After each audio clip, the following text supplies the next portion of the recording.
every club. Every day. The Global Sports Podcast Network. Hello everyone and welcome along to another episode of the Daily Arsenal Podcast, the only place to catch your daily fix of Arsenal where we eat, sleep and repeat talking all things Arsenal. Brought to you on the GSPN Podcast Network. I'm your host Jamie Patterson and today I'm going to be flying solo. So sit back and enjoy the next half an hour of what I have to bring to you. So in this episode, we will be looking ahead to our trip to the King Power, as well as, painfully, discussing our trip away to Dubai, and also having a look at the football during the course of the past week. Now, as always, guys, if you want to get involved with any of the topics discussed, please do get involved through our social media, which can be found in our show notes. So, Saturday lunchtime, Arsenal travel to the King Power Stadium to take on Leicester City. So let's give a little debrief on the two teams here. So currently as it stands, Leicester are sitting 18th in the Premier League table, whereas with Arsenal, they are sitting second. Now, Leicester's form in the last 6 games, they've only won one. Yes, one game. And can anyone guess who that one win came against? Yes. For those of you that guessed it within the seconds, they beat Spurs and they beat them at the Tottenham Hotspur Stadium, winning 2-1. I mean, I still sit here and think to myself, how? I mean, just how did Leicester do it? But do you know what? The fact they beat Tottenham just says it all. Absolutely says it all. Now, in doing my research for this podcast, I had a look at a website called Web Pages, and it showed me a form table of every team that had played the last 6. Take a guess where you think Leicester finished in that form table. Bearing in mind they were sitting 18th in the league. And for those of you that guessed bottom, they are bottom of the form guide according to Web Pages. Now, before I talk about Arsenal, let me just quickly run you through some other stats I found. Leicester's last home win at the King Power was an FA Cup win against QPR, winning 6-2. And that was in the 3rd round of the Cup. Now, their last Premier League win came on the 3rd of December 2024 as they beat West Ham 3-1. Now, before I just look at the Arsenal side of things, I do just quickly want to highlight a few players for Leicester. And the thing is, going into this game, I do believe that there's so much for Arsenal on the line here. But again, you look at the so-called, everyone says, never really put your trust in the 12:30 kickoffs. Now, personally, I think Leicester have found it quite difficult during the course of this season. They didn't have Ruud van Nistelrooy at the start of it. And I think with Ruud,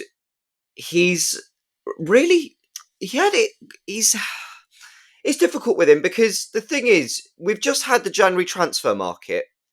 And you would think, surely, for a club like Leicester, who are fighting relegation, they would need to try and stay up. I just think with the backing that he's had, it's probably not been the best. But you look at the players they've got, the likes of course, you'd mention the likes of Jamie Vardy. Then you've got Ndidi, James Justin, Stefan Mavididi. some good quality players, Jordan Ayew to say the least. And the thing is with Leicester, they have, they've gone to the likes of Liverpool, for example, taken the lead at Anfield, bearing in mind, but they've just not been able to sustain that lead. And again, I kind of predicted in my relegation that Leicester would get relegated, and I think now as we're coming into February, going in towards March, can't believe how quick February's even going at this point. Um, it's going to be an interesting one for Leicester, and I mean, if things don't change for them, it's not looking too great for Leicester, realistically. I mean, the fact that, again, like I mentioned before, one win in the last six, bearing in mind, this is the last six Premier League games they've played. And from that, beating Spurs, Spurs at the minute, this season's not really been the greatest season for them. So, and I still sit here laughing at Spurs because who doesn't as an Arsenal fan?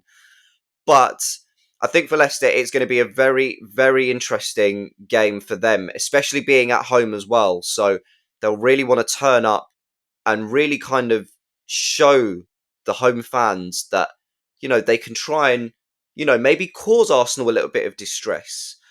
But we will have to see. Now, let's look at Arsenal's form in the meantime.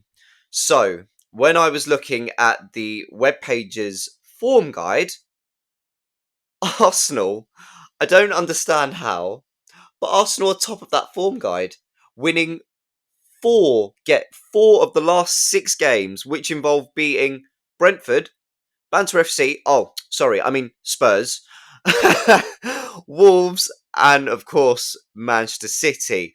Now, I'll go on to Dubai a little bit later on because it's a discussion it's a discussion that I'm sure if I had the boys with me, they would be, I'd like to know what their opinions would be, but I think their opinions would be probably very similar to what mine are. And the thing is, I mean, when I was doing my research before tonight's recording, I thought, wow, Brentford felt like a long time ago, and I look at the team back then we had, and I mean, that was a pretty good team we had, we had who I'm kind of thinking off the top of my head here, but obviously Havertz, Trossard, Marino. I feel like the squad is so currently just so depleted, especially going into this Leicester game. But again, I'll kind of speak about it in the second part about our trip to Dubai and the issues we kind of face going forward. But if we have a look at the reverse fixture, I mean, wow. I mean, the reverse fixture was something else, wasn't it? I mean, a 4-2 win to Arsenal, a James Justin brace, Trossard, and then just Trossard, Martinelli, and then we had Ndidi and Havertz scoring goals for us in what was literally stoppage time. And I mean, I didn't watch the game. I wish I was at the game live because that would have been, the atmosphere would have been absolutely electric there.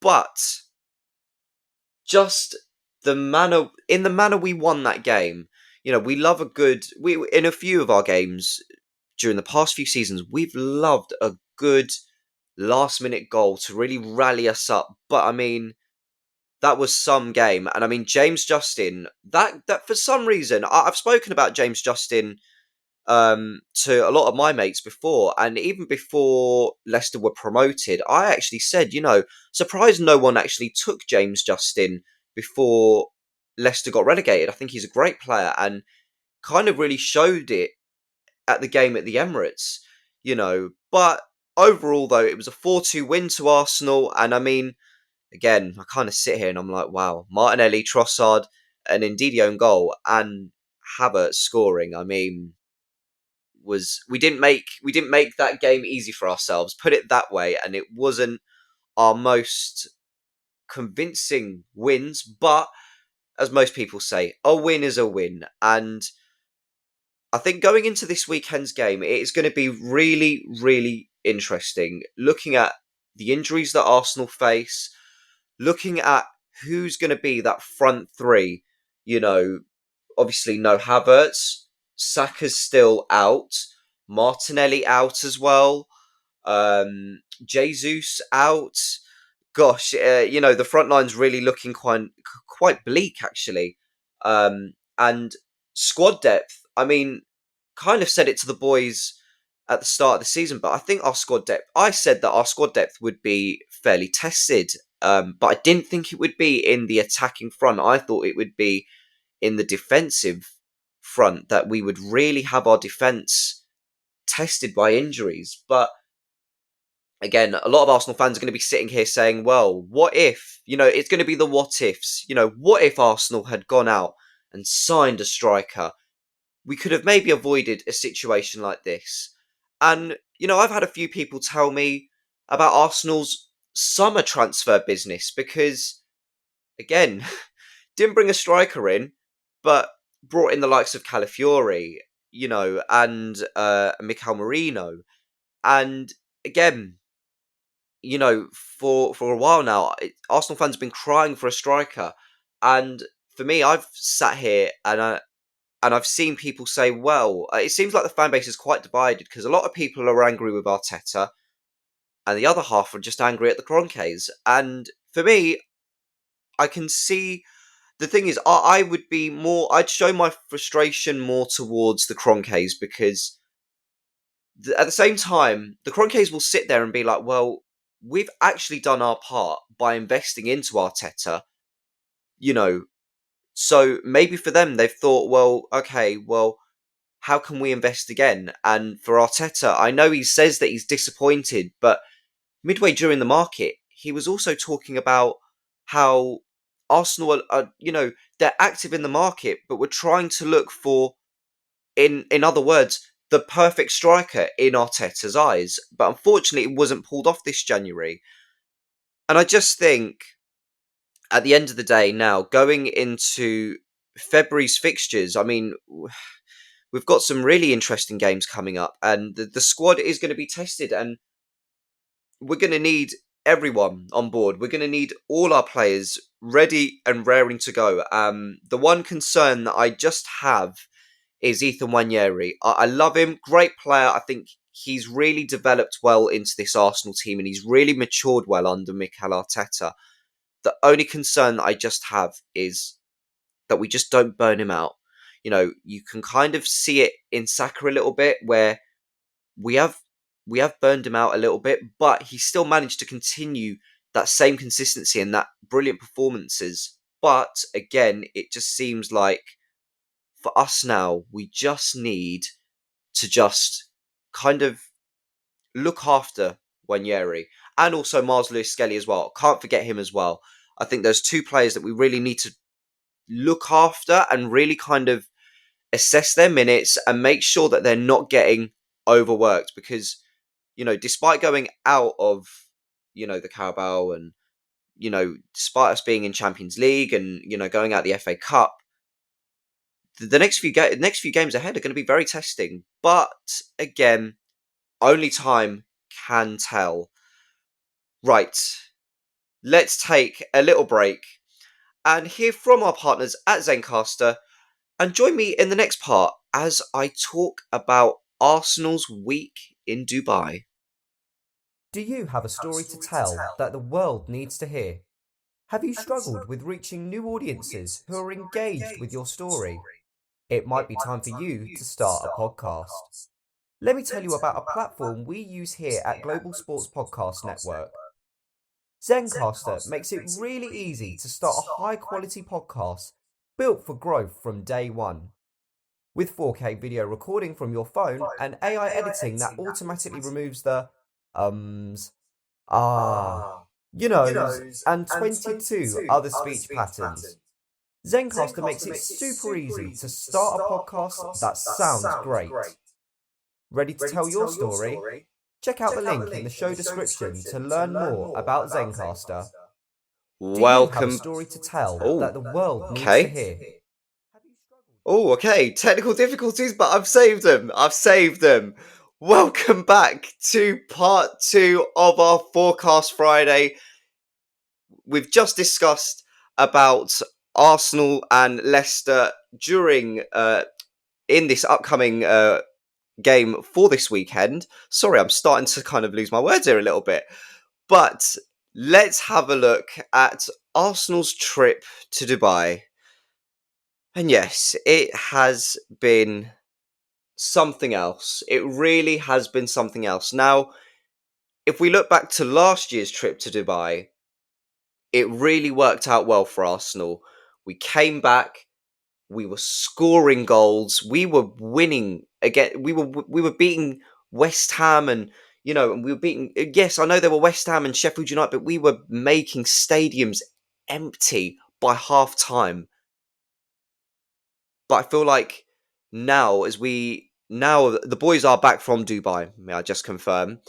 Um, and let's just my general consensus is it's been a frustrating week for Arsenal fans, and it's funny because in I think in one of last week's episodes, before even confirming about Arsenal going away to Dubai, I remember sitting on here and I said to the boys, right, we've got a week off. Why don't we just go to Dubai? I'm sure, we can. I'm sure we can get some good warm weather training out there.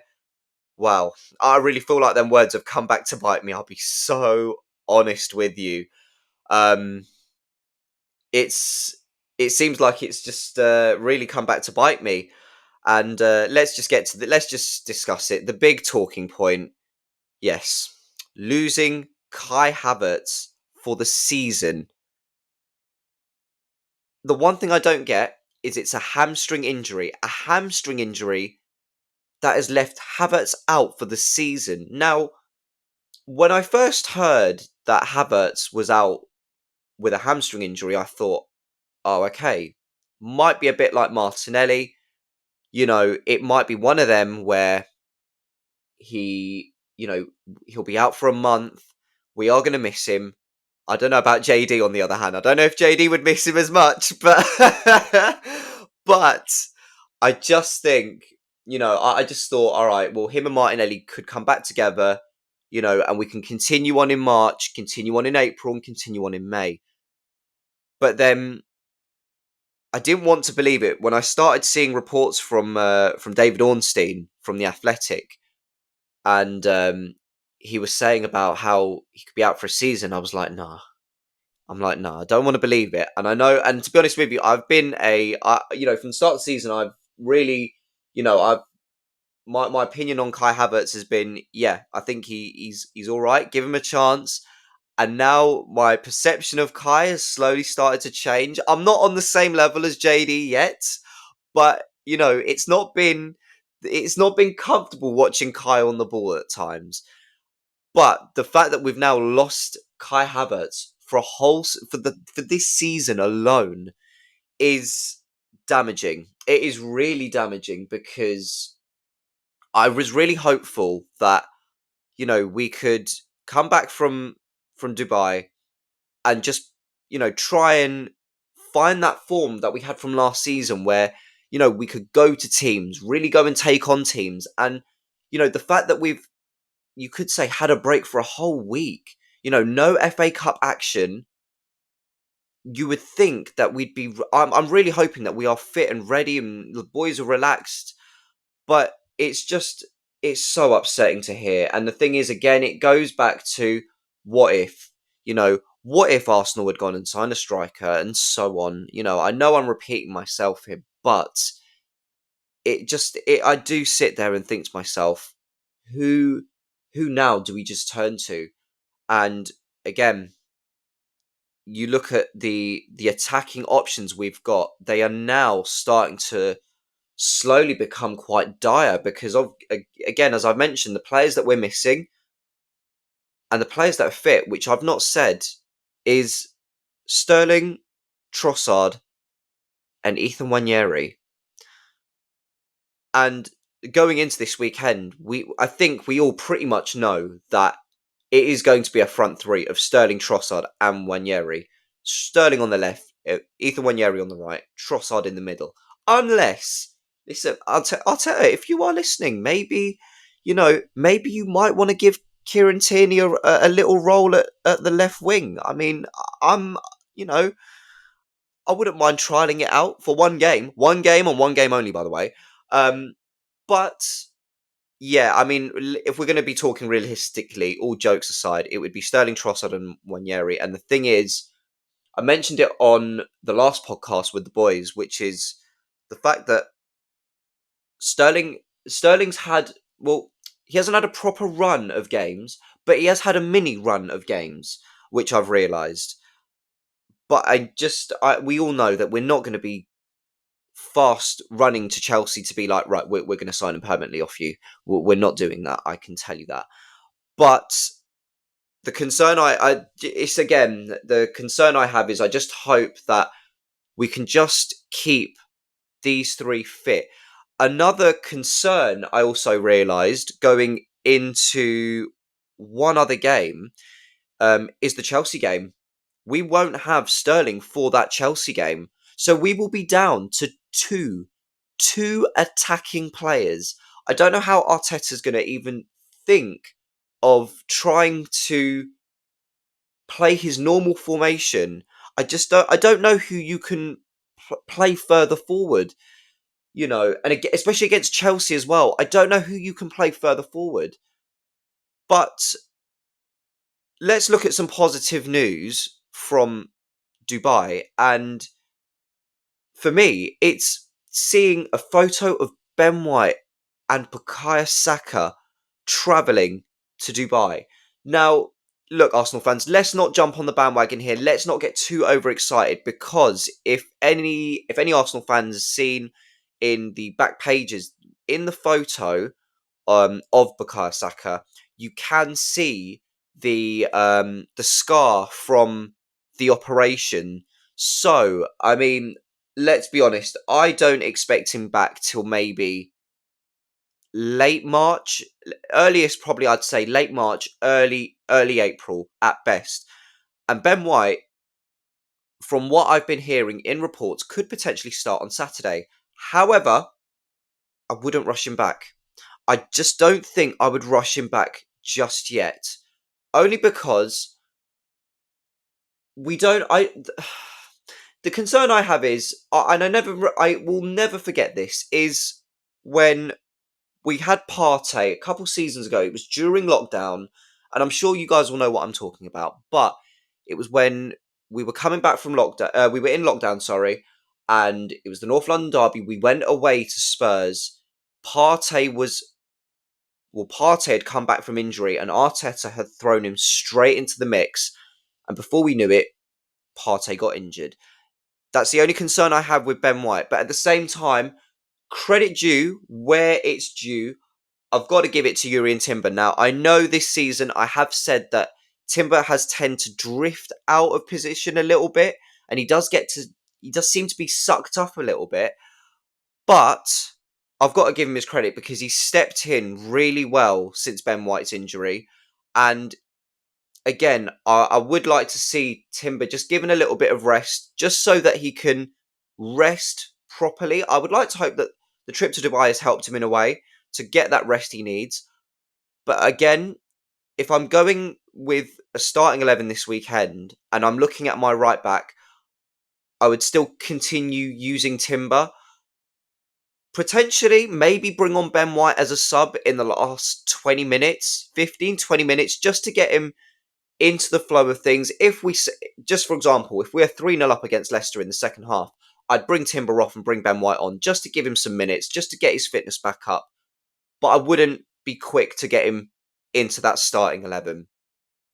And with Saka, again, and like I said with Ben White, once he is fit again, I wouldn't be quick to just get him back into the flow of things. I would like to just slowly ease him in. But again, only time can tell.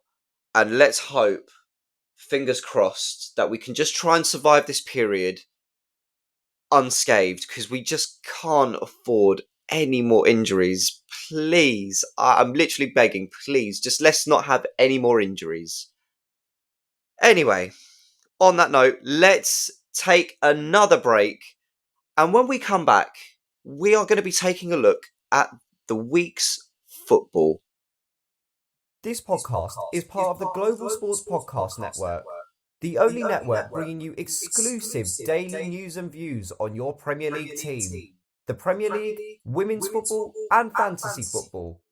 A unique listening experience that puts fans first, bringing you the very latest breaking news from your team. Subscribe wherever you get your podcasts from and make us your first listen every day. Global Sports Podcast Network. Every club, every day. This podcast is part of the Global Sports Podcast Network.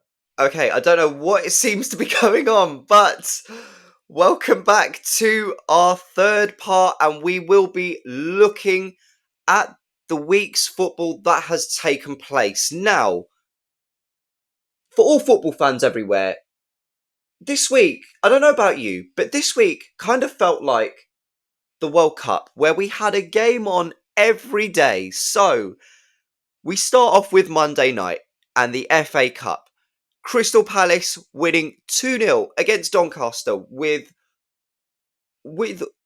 goals from, oh my gosh, this is embarrassing here, from Daniel Munoz and Justin Devaney, taking them into the fifth round where they will be hosting Millwall at Selhurst Park. Now, that is going to be some game. Surely that has to be put on TV. That is going to be a really, really good game in the fifth round.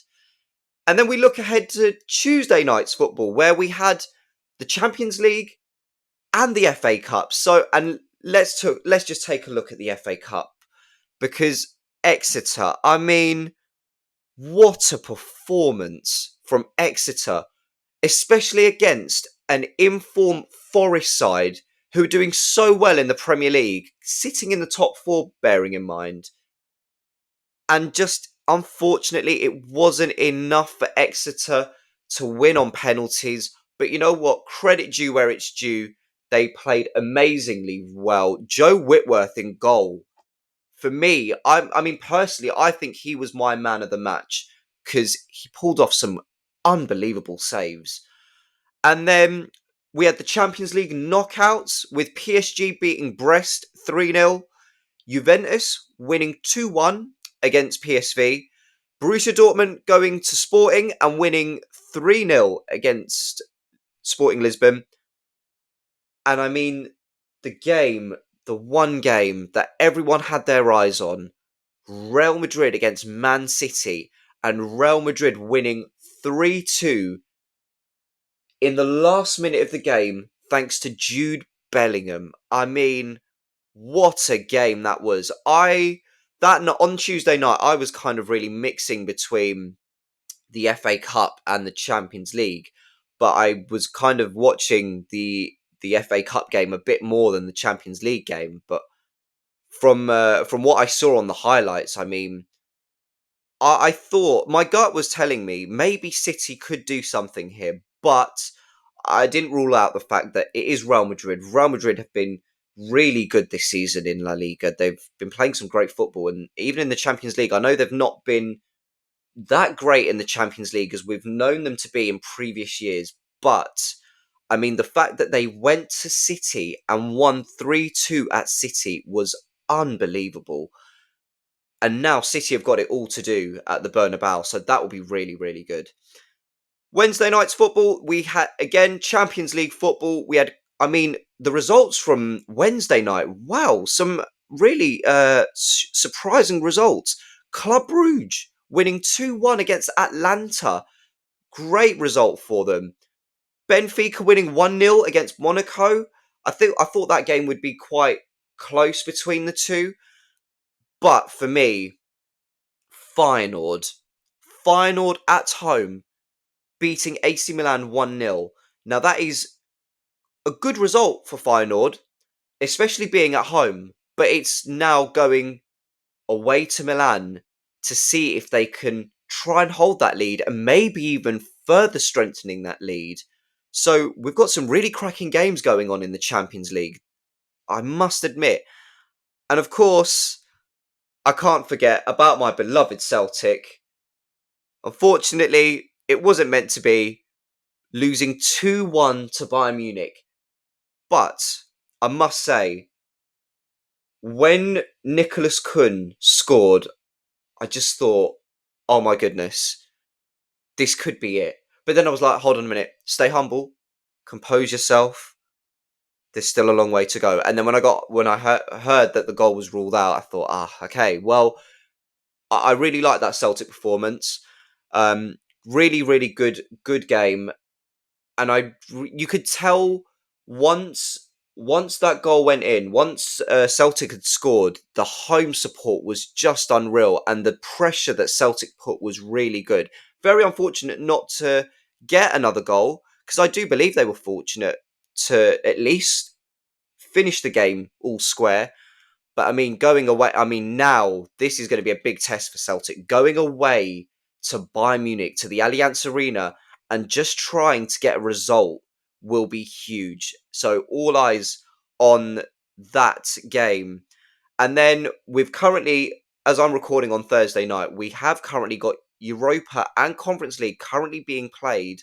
But there are no English teams as they have all qualified for, I don't know if it's the round of 32 or if it's the round of 16, because I remember like previous years when you've had like Europa League and you've had the group stages, you've had the round of 32, then the round of 16, and then in the Champions League you've had the round of 16. So I'm not sure how it's working out in the Europa League, but all the English teams have qualified for the next round, which is actually, when you look at it, it's actually quite good, because at the end of this season, if the Premier League could get a fifth qualifying spot for the Champions League, I mean, that would be so good. Could you imagine, you have your top four and then someone finishing fifth, and then potentially whoever finishes sixth would get Europa League. Whoever finished, and say like if one of the boys in one of the big boys in the top four go and win the Carabao Cup and the FA Cup,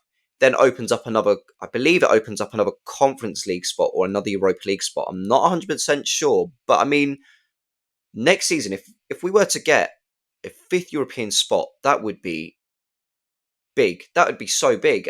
And I mean, the Premier League is so good as it is, but just imagine that fifth spot. It would be so good. But anyway, that is it for today.